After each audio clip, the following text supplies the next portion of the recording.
ಬ್ರಹ್ಮ ಗುರು ವಿಷ್ಣು ಗುರುದೇವ ಮಹೇಶ್ವರ ಗುರು ಸಾಕ್ಷಾತ್ ಪರಬ್ರಹ್ಮ ಗುರುವೇ ನಮಃ. ಗುರು ಇದ್ದರೆ ಮಾತ್ರ ಶಿಕ್ಷಣ. ಚಿಕ್ಕವರಿದ್ದಾಗ ಮಕ್ಕಳು ತಿಳ್ಕೊಂಡ ತಾಯಿಯೇ ಗುರು ಆಗ್ತಾರೆ. ಕೆಲವು ಮಾತನಾಡಬೇಕು ಇತರೆ ಸಂಸ್ಥೆಗಳ ಮೂಲಕವಾಗಿ ತಾಯಿನೇ ಶಿಕ್ಷಣವನ್ನು ನೀಡ್ತಕ್ಕಂಥ ತಂದೆ ಸಮಾಜದಲ್ಲಿ ಯಾವ ರೀತಿ ಬದುಕಬೇಕಂತಕ್ಕಂಥ ಶಿಕ್ಷಣ ಕೊಡ್ತಕ್ಕಂಥ ತಂದೆ. ಸಮಾಜದಲ್ಲಿ ನಾವು ಶಿಕ್ಷಣವನ್ನು ಪಡೆದು ಒಳ್ಳೆಯ ಪ್ರಜೆ ಯಾಗಬೇಕು ಅಂತಕ್ಕಂಥವನ್ನು ತಿಳಿಸಿಕೊಡ್ತಕ್ಕಂಥವರೇ ಗುರು. ಅದಕ್ಕೆ ಶಿಕ್ಷಣ, ಜ್ಞಾನ ಮತ್ತು ಕೌಶಲ್ಯವನ್ನು ಅರಿತಂತಹ ವ್ಯಕ್ತಿಗಳೇ ಇವತ್ತಿನ ದಿವಸ ಪ್ರತಿಭಾವಂತ ಪುರಸ್ಕಾರದ ವಿದ್ಯಾರ್ಥಿಗಳ ಕಾರ್ಯ ಅಂತಕ್ಕಂಥವನ್ನು ತಿಳಿಸಿಕೊಟ್ಟಂತಹ ಹೇಳಿದ್ದಾರೆ. ಮೊದಲಿಗೆ ಈ ಶಿಕ್ಷಣ ಅಂತಕ್ಕಂಥ ಬಂದಿದ್ದೇನೆಂದರೆ ಪ್ಲೇಟೋ ಮತ್ತು ಅರಿಸ್ಟಾಟಲ್ನಿಂದ ಶಿಕ್ಷಣ ಕೊಡಬೇಕು, ಯಾವ ರೀತಿ ಕೊಡಬೇಕು. ನಂತರದಲ್ಲಿ ಬರ್ತಕ್ಕಂಥ ರಾಜ ಮಹಾರಾಜನ ಮಕ್ಕಳಿಗೆ ಮಾತ್ರ ನಾವು ಗುರುಕುಲಗಳನ್ನು ಮಾಡಿ ಅಲ್ಲಿ ಶಿಕ್ಷಣವನ್ನು ಕೊಡ್ತಾ ಇದ್ದರು. ನಂತರದಲ್ಲಿ ಬರ್ತಕ್ಕಂತಹ ಪ್ರಜಾಪ್ರಭುತ್ವದಲ್ಲಿ ಸರ್ಕಾರದಲ್ಲಿ ಎಲ್ಲರಿಗೂ ಜಾತಿ ಜನಾಂಗ ಅಂದರೆ ಎಲ್ಲ ವಿದ್ಯಾರ್ಥಿಗಳಿಗೆ ಶಿಕ್ಷಣವನ್ನು ಕೊಡಬೇಕು ಅಂತೇಳಿ ಸರ್ಕಾರವು ಸಾಕಷ್ಟು ಯೋಜನೆಗಳನ್ನು ನೀಡಿ ಸರ್ಕಾರ ನಿಮ್ಮವರಿಗೂ ಒಂದು ಶಿಕ್ಷಣದ ಅವಕಾಶವನ್ನು ಒದಗಿಸಿಕೊಟ್ಟಿದೆ. ಅದಕ್ಕೆ ಗುರುಕುಲದಲ್ಲಿ ರಾಜ ಮಕ್ಕಳಿಗೆ ಮಾತ್ರ ಕಲಿಸಿರ್ತಾಯಿತ್ತು. ಒಂದು ಕಡೆ ದ್ರೋಣಾಚಾರ್ಯರು ಅರ್ಜುನ ಮತ್ತು ಉಳಿದವರೆಲ್ಲರಿಗೂ ಅವರು ಶಿಕ್ಷಣವನ್ನು ನೀಡ್ತಾ ಇದ್ದರು. ಶಿಕ್ಷಣಕ್ಕೆ ಶಿಕ್ಷಕರೇ ಬೇಕು ಅಂತಕ್ಕಂಥದ್ದನ್ನು ಇಲ್ಲದೆ ಶಿಕ್ಷಣವನ್ನು ಪಡೆಯುವಂತಹ ವ್ಯಕ್ತಿತ್ವವನ್ನು ನೀಡಿಕೊಟ್ಟಂತಹದ್ದು ನಮ್ಮ ಈ ಏಕಲವ್ಯ ಅಂತಕ್ಕಂಥ ವಿದ್ಯಾರ್ಥಿಯಿಂದ. ಅದಕ್ಕೆ ದ್ರೋಣಾಚಾರ್ಯರು ಅರ್ಜುನಿಗೆ ಎಲ್ಲ ವಿದ್ಯೆಯನ್ನು ತಿಳಿಸಿಕೊಟ್ಟು ಕೊನೆಗೆ ಶಬ್ದವೇದಿ ಅಂತಕ್ಕಂಥ ಅವರಿಗೆ ಶಿಕ್ಷಣವನ್ನು ನೀಡಿದರು. ಅದು ವಾಸ್ತವಗಳಲ್ಲಿ ಅತ್ಯಂತ ಮಹತ್ವವಾದಂಥ ಶಬ್ದವೇದಿ ಅಂದರೆ ಎಲ್ಲಿ ಶಬ್ದ ಬರುತ್ತೋ ಆ ಶಬ್ದ ಬಂದ ಕಡೆ ನಾವು ಬಾಣವನ್ನು ಹೊಡೆದಾಗ ಇರ್ತಕ್ಕಂಥ ಶಬ್ದವನ್ನು ನಿಲ್ಲಿಸುವಂತಹ ವಿದ್ಯೆ. ಆ ವಿದ್ಯೆಯನ್ನು ಅರ್ಜುನಿಗೆ ಮಾತ್ರ ಗೊತ್ತಿತ್ತು. ಕೊನೆಗೆ ಅಲ್ಲಿರ್ತಕ್ಕಂಥ ಏಕಲವ್ಯ ಇದೆ, ಅವನು ಕೂಡ ವಿದ್ಯೆಯನ್ನು ಕಲಿಸುತ್ತಾನೆ. ದ್ರೋಣಾಚಾರಿ ಒಂದೇ ಶಬ್ದ ಬಂದಾಗ ಅರ್ಜುನಿಗೆ ನೀನು ಬಾಣವನ್ನು ಹೊಡೆಯುತ್ತಾರೆ.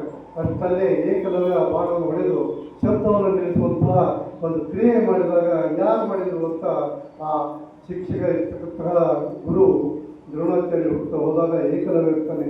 ಏಕಲವ್ಯ ಕೇಳ್ತಾನೆ, ಈ ವಿದ್ಯೆಯನ್ನು ಯಾವ ರೀತಿ ಕಲಿತೀವಿ? ನಾನು ಒಬ್ಬನಿಗೆ ಮಾತ್ರ ಕಲಿಸಿದ್ದೆ ಹೊರತು ಇನ್ನೊಬ್ಬರಿಗೆ ಯಾಕೆ ಕಲಿಸಿಲ್ಲ. ಆವಾಗ ಆ ವಿದ್ಯಾರ್ಥಿ ಹೇಳ್ತಾನೆ, ಆ ಗುರುವಿನ ಒಂದು ಮುಖವನ್ನು ಮಾಡಿ ಅಲ್ಲಿ ಮೂರ್ತಿಯನ್ನು ಮಾಡಿ ಆ ಮೂರ್ತಿ ಮೂಲಕವಾಗಿ ಆ ವಿದ್ಯೆಯನ್ನು ಕಲಿಸುತ್ತಾನೆ. ಶಿಕ್ಷಕ ಇಲ್ಲದೇ ಇದ್ದರೂ ಸಹಿತ ನಮ್ಮಲ್ಲಿ ವಿದ್ಯೆಯ ಹಸಿವು ಅಂತಕ್ಕಂಥದ್ದಿದೆ, ಅದನ್ನು ಪಡೆದುಕೊಳ್ಳುವಂತಹ ವ್ಯಕ್ತಿತ್ವವನ್ನು ಹೊಂದಿದ್ರೆ ಮಾತ್ರ ನಾವು ಶಿಕ್ಷಣವನ್ನು ಪಡೆದುಕೊಳ್ತೀವಿ ಅಂತಕ್ಕಂಥ ಸಹಿತ ಇಲ್ಲಿ ಕೊಡುತ್ತೇವೆ. ಅದೇ ರೀತಿಯಾಗಿ ನಾವು ಶಿಕ್ಷಕರಿಂದ ಸಾಕಷ್ಟು ಶಿಕ್ಷಣ ಪಡೆದುಕೊಳ್ತೀವಿ, ದೊಡ್ಡವರಾಗ್ತೀವಿ, ಈಜಿ ಕಲಿತೀವಿ, ಏನೇನೋ ಕಲಿತೀವಿ. ಕಲಿತು ಸಹಿತ ನಮ್ಮಲ್ಲಿ ಮಾನವೀಯತೆ ಅಂತಕ್ಕಂಥದ್ದು ಪ್ರೀತಿ ಮತ್ತು ಸಮಾನತೆ. ಅದೇ ರೀತಿಯಾಗಿ ಸಂಸ್ಕಾರ ಅಂತಕ್ಕಂಥದ್ದನ್ನು ಕ್ರಮೇಣವಾಗಿ ಕಡಿಮೆ ಆಗ್ತಾ ಇದೆ ಅನ್ನೋದನ್ನು ನಾವು ಇವತ್ತಿನ ದಿನಮಾನಗಳಲ್ಲಿ ನೋಡ್ತಾ ಇದ್ದೀವಿ. ಮಕ್ಕಳು ಪ್ರತಿಭಾವಂತರಾದರು, ಅದರ ಜೊತೆಯಲ್ಲಿ ಅವರು ಸಂಸ್ಕಾರವನ್ನು ಸಹಿತ ಕಲಿಲಿಕ್ಕೆ ಮಕ್ಕಳು ನಾವು ದೊಡ್ಡ ದೊಡ್ಡ ವಿದ್ಯಾಭ್ಯಾಸ ಮಾಡಿ ಅದನ್ನು ಅರಿತುಕೊಂಡು ನಮ್ಮ ಇದಕ್ಕೆ ಮಾತ್ರ ಸೀಮಿತವನ್ನು ಮಾಡಿಕೊಟ್ರೆ ಅದು ಸರಿಯಾಗದು. ಸಮಾಜಕ್ಕೂ ಒಂದು ಒಳ್ಳೆಯ ದಾರಿಯನ್ನು ನೀಡ್ತಕ್ಕಂತಹ ಶಿಕ್ಷಣವನ್ನು ಅರ್ಜನೆಯನ್ನು ಮಾಡತಕ್ಕಂತಹ ವ್ಯವಸ್ಥೆಯನ್ನು ಹೊಂದಿದರೆ ಮಾತ್ರ ಅದು ಶಿಕ್ಷಕರು ಕೊಟ್ಟಂತಹ ಶಿಕ್ಷಣವಾಗಲಿ ಅಥವಾ ಆಗ್ತದೆ. ಅದಕ್ಕೆ ಒಂದು ಕಡೆ ಕಥೆ ಹೇಳ್ತಿರ್ತಾರೆ, ಮಗ ಮತ್ತು ತಾಯಿ ವಯಸ್ಸಾಗಿರುತ್ತೆ. ಮಗ ಒಂದು ನೌಕರಿ ಹೋಗ್ತಾರೆ, ಸಣ್ಣ ನೌಕರಿ. ಅಲ್ಲಿ ಮಕ್ಕಳು ಇರ್ತಾರೆ. ಆವಾಗ ಹೆಂಡತಿ ಹೇಳ್ತಾರೆ, ನೀನು ದುಡಿತಕ್ಕಂತಹ ದುಡ್ಡು ಎದಕ್ಕೂ ಸಾಲಾಗಿಲ್ಲ, ಅದಕ್ಕೆ ತಾಯಿಯನ್ನು ಇಲ್ಲಿಂದ ಕಳಿಸ್ಬಿಟ್ರೆ ಒಳ್ಳೆಯದು, ಅಕ್ಕಿ ಬರ್ತಕ್ಕಂಥ ಪಾಲನ್ನು ನಮಗೆ ಕೊಟ್ಟರೆ ಒಳ್ಳೆಯದು. ಆವಾಗ ಮಗ ವಿಚಾರ ಮಾಡ್ತಾರೆ, ತಾಯಿ ಹೆಂಗೆ ಹೊರಗಾಗಬೇಕು ಅಂತಕ್ಕಂಥದ್ದನ್ನು ವಿಚಾರ ಮಾಡ್ತಾ ಕೊನೆಗೆ ಒಂದು ಕಡೆ ಹೆಣ್ಣು ಮಕ್ಕಳನ್ನು ನೋಡ್ಬೇಕಾಗುತ್ತೆ, ಒಂದು ಕಡೆ ತಾಯಿಯನ್ನು ನೋಡ್ಕೋಬೇಕಾಗುತ್ತೆ.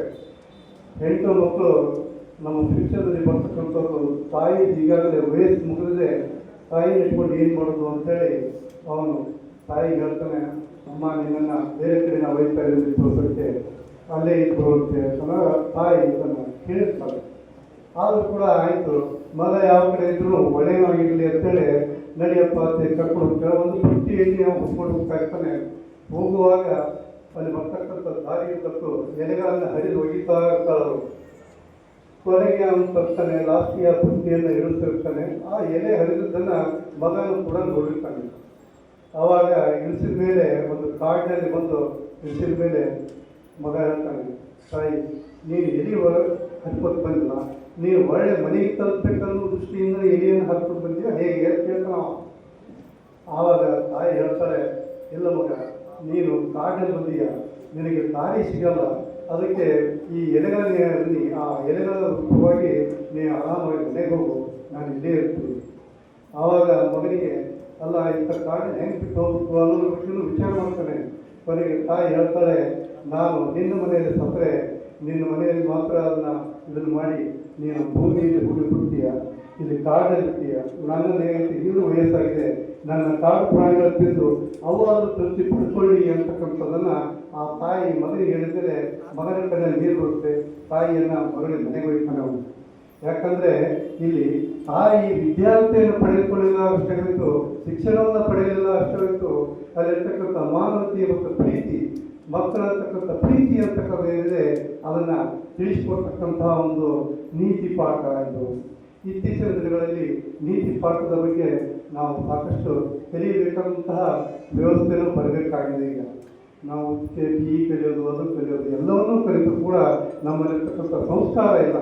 ಬರ್ತಕ್ಕಂತಹ ಗುರುಗಳಿಗಾಯಿತು, ತಂದೆ ತಾಯಿಗಾಯಿತು, ಹಿರಿಯರಿಗಾಯಿತು, ಹಿರಿಯ ನಾಗರಿಕರಾಯಿತು, ನಾವು ಶಿಕ್ಷಣ ಪಡ್ಕೊಂಡ್ರು ಅವರಿಗೆ ಒಂದು ಒಳ್ಳೆಯ ರೀತಿಯಿಂದ ನಾವು ಸಂಸ್ಕಾರವನ್ನು ನೀಡಿ ಅವರಿಗೆ ಕೊಡ್ತಕ್ಕಂಥ ಗೌರವವನ್ನು ಕೊಟ್ಟರೆ ಮಾತ್ರ ನಾವು ಕಲಿತಿರೋ ಶಿಕ್ಷಣಕ್ಕೂ ಮತ್ತು ನಾವು ಜೀವನವನ್ನು ಸಾಗಿಸೋದಕ್ಕೂ ಸತ್ಪ್ರಜೆಯಾಗಿ ನಡೆಯೋದಕ್ಕೂ ಒಂದು ಒಳ್ಳೆಯ ಜೀವನವನ್ನು ಸಾಕ್ತೈತಿ ಅಂತಕ್ಕಂಥದ್ದನ್ನು ನಾವು ಇಲ್ಲಿ ಹೇಳ್ತಾ ಇದ್ದೀವಿ. ಅದಕ್ಕೆ ಪಾಲಕರು ತಮ್ಮ ಮಕ್ಕಳು ಶಿಕ್ಷಣವನ್ನು ಕಲಿತಾರಂತೇಳಿ ಬರೀ ಹಾಸ್ಟೆಲ್ಗಳಲ್ಲಿ ಬಿಟ್ಟರೆ ಮಾತ್ರ ಅಲ್ಲ, ಆ ಮಕ್ಕಳಿಗೆ ಪ್ರೀತಿಯನ್ನು ತೋರಿಸಿ, ದಯೆಯನ್ನು ತೋರಿಸಿ, ಆ ಮಕ್ಕಳು ನಮ್ಮ ಜೊತೆ ಇರಬೇಕು, ನಮ್ಮ ಮೇಲೆ ಅವರು ಕೂಡ ಅವಲಂಬಿಸಿರಬೇಕು, ನಾವು ಅವ್ರ ಮೇಲೆ ಅವಲಂಬಿಸಿರಬೇಕು ಅನ್ನೋದನ್ನ ತಿಳಿಸಿಕೊಟ್ಟಾಗ ಮಾತ್ರ ಪಾಲಕರ ಜವಾಬ್ದಾರಿ, ಮಕ್ಕಳ ಜವಾಬ್ದಾರಿ, ಶಿಕ್ಷಕರ ಜವಾಬ್ದಾರಿ, ನಮ್ಮ ನಿಮ್ಮೆಲ್ಲರ ಜವಾಬ್ದಾರಿ ಆಗ್ತೈತಿ ಅಂತಕ್ಕಂಥದ್ದನ್ನ ಹೇಳಿ ಇನ್ನೊಂದು ಸಣ್ಣ ಒಂದು ಕಥೆಯನ್ನು ಹೇಳ್ತಾ ಇದ್ದೀನಿ, ಅದನ್ನು ಬಿಡ್ತೀನಿ ನಾನು. ಹೀಗೆ ಶಿಕ್ಷಣವನ್ನು ಕಲಿತು ದೊಡ್ಡ ವಿದ್ಯಾಭ್ಯಾಸ ಮಾಡಿ ಮಗ ಏನಿದೆ ಒಬ್ಬ ದೊಡ್ಡ ಆಫೀಸರ್ ಆಗ್ತಾನೆ. ಹೆಂಡತಿರು ಕೂಡ ಒಳ್ಳೆಯ ಶಿಕ್ಷಣವನ್ನು ಪಡ್ತಿರ್ತಾರೆ, ಮೊಮ್ಮಕ್ಕಳು ಕಾಣ್ತಾರೆ, ತಂದೆ ತಾಯಿ ಇಬ್ಬರು ಇರ್ತಾರೆ. ಆ ವೇಳೆಯಲ್ಲಿ ತಂದೆ ತಾಯಿಗೆ ಔಷಧ ಅಂತಕ್ಕಂಥ ಒಂದು ಔಷಧದಲ್ಲಿ ಇರ್ತಾನೆ. ಮಗ ಏನಿದೆ ಒಂದು ಒಳ್ಳೆಯ ಬಂಗಲೆಯಲ್ಲಿ ಇರ್ತಾನೆ, ಬಂದವರಿಗೆಲ್ಲ ತೋರಿಸ್ತಾ ಹೇಳ್ತಾ ಇರ್ತಾನೆ. ಆಫೀಸಿನಲ್ಲಿ ಬರ್ತಕ್ಕಂಥ ವ್ಯಕ್ತಿಗಳು ಸಹಿತ ಅವ್ರ ತಂದೆ ತಾಯಿಗಳು ಬಂದಾಗ ಭೇಟಿಯಾಗಿ ಸಹಿತ ಅವ್ರು ಬಿಡ್ತಿರಲಿಲ್ಲ. ಯಾಕಂದರೆ ಅವ್ರು ಯಾಕೆ ಭೇಟಿ ಆಗ್ತಾರೆ, ನಮ್ಮನ್ನು ಔಷಧದಲ್ಲಿ ಇಟ್ಟಿದ್ದಾರೆ, ಸರಿಯಾಗಿ ಊಟ ಕೊಡೋಲ್ಲ ಅನ್ನೋ ಬಗ್ಗೆ ಹೇಳ್ತಾನೆ ಅಂತೇಳಿ. ಕೊನೆಗೆ ಏನಾಗುತ್ತೆ, ಅವ್ರಿಗೆ ಇರ್ತಕ್ಕಂಥ 2 ಪ್ಲೇಟ್ಗಳಲ್ಲಿ ಇಟ್ಟಿರ್ತಾರೆ, ಆ ಪ್ಲೇಟ್ಗಳನ್ನ ಊಟ ಮಾಡಿ ಇಟ್ಟಿರ್ತಾರೆ. ಮೊಮ್ಮಗ ಮೇಲಿನ ಮೇಲೆ ಹೋಗ್ತಿರ್ತಾರೆ, ಮೊಮ್ಮಕ್ಕಳು ಬರ್ತಿರ್ತಾರೆ. ಮೊಮ್ಮಕ್ಕಳು ಹೋಗಿ ಸಹಿತ ಆ ಸೊಸೆ ಇದ್ದವರಿಗೆ ಏನೈತಿ ಹೋಗ್ಬೇಡ, ಅಲ್ಲಿ ಅವ್ರೇನು ಕಲ್ತಿಲ್ಲ, ಅವರಿಂದ ಏನೂ ಇಲ್ಲ, ಆಗ ಸಾಧ್ಯದಷ್ಟು ಅಲ್ಲಿ ನಮ್ಮ ಜೊತೆಯಲ್ಲಿ ಒಳ್ಳೆಯ ವಿದ್ಯಾಭ್ಯಾಸ ಮಾಡು, ಒಳ್ಳೆಯ ವ್ಯಕ್ತಿಯಾಗು ಅಂತ ಹೇಳಿದ್ರು ಕೂಡ ಮಕ್ಕಳು ಅಲ್ಲಿ ಹೋದಾಗ ಅಲ್ಲಿರ್ತಕ್ಕಂಥ ಅಜ್ಜ ಅವ್ರು ಕೊಡ್ತಕ್ಕಂಥ ಪ್ರೀತಿ ಅತಿ ಮಹತ್ವವಾಗಿರುತ್ತದೆ ಹೊರತು ಶಿಕ್ಷಣಕ್ಕಿಂತ ಹೆಚ್ಚಿನ ಮಹತ್ವ ತಂದೆ ತಾಯಿಗಳಾಗಲಿ ಅಥವಾ ಹಿರಿಯರಾಗಲಿ ಕೊಡ್ತಕ್ಕಂಥ ಪ್ರೀತಿಯೇ ಅತಿ ಕಡಿಮೆ ಅಂತಕ್ಕಂಥ ತಿಳ್ಕೊಂಡಿದ್ದೀವಿ. ಕೊನೆಗೆ ಆ ತಂದೆ ತಾಯಿ ಇಬ್ಬರು ತಿಳ್ಕೊತಾರೆ. ತಿರಿದ ಮೇಲೆ ಆ ತಾತನ್ನ ಅವ್ರ ತಂದೆ ಹೊರ ಒಗಿಬೇಕಂತ ವಿಚಾರ ಮಾಡ್ತಾನೆ. ಆದರೆ ಆ ಮಗ ಏನಿದೆ ಬೇಡ ಇದು ಇರಲಿ ಅಂತ ನಾವು ಆವಾಗ ಅವ್ರ ತಂದೆ ಯಾಕೆ ಇರಬೇಕು ಸುಂದರ ನೆಕ್ಸ್ಟ್ ನಿನಗೂ ಕೂಡ ಅದು ಉಪಯೋಗ ಬರುತ್ತೆ ಅಂತ ಹೇಳಿ ಆ ತಾತನ ಇಟ್ಕೊಳ್ಳುವಂಥ ವ್ಯವಸ್ಥೆ ಮಾಡ್ತಾನೆ. ನಾವು ಏನು ಮಾಡ್ತೀವೋ ಅದನ್ನು ಇವತ್ತಿನ ದಿನದಲ್ಲಿ ಮಕ್ಕಳು ಅದನ್ನು ಆಲೋಚನೆ ಮಾಡ್ತಿರ್ತಾರೆ. ಗ್ರಾಸ್ಪಿಂಗ್ ಕೆಪಾಸಿಟಿ ಇರುತ್ತೆ.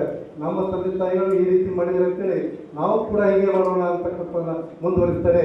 ಆದ ಕಾರಣಕ್ಕಾಗಿ ಅಂಥವರಿಗೆ ಅಪಾರ್ಚುನಿಟಿ ಕೊಟ್ಟರೆ ನಾವು ನೀವೆಲ್ಲರೂ ಒಂದೇ ಅಂತಕ್ಕಂಥದ್ದನ್ನು ನೀಡಿ ಪ್ರೀತಿ ವಾಸನೆಗೆ ಹೆಚ್ಚಿನ ಮಹತ್ವವನ್ನು ಕೊಡಿ ಅಂತಕ್ಕಂಥ ತಿಳಿಸಿ ನಾನು ಎಲ್ಲ ಮಾತು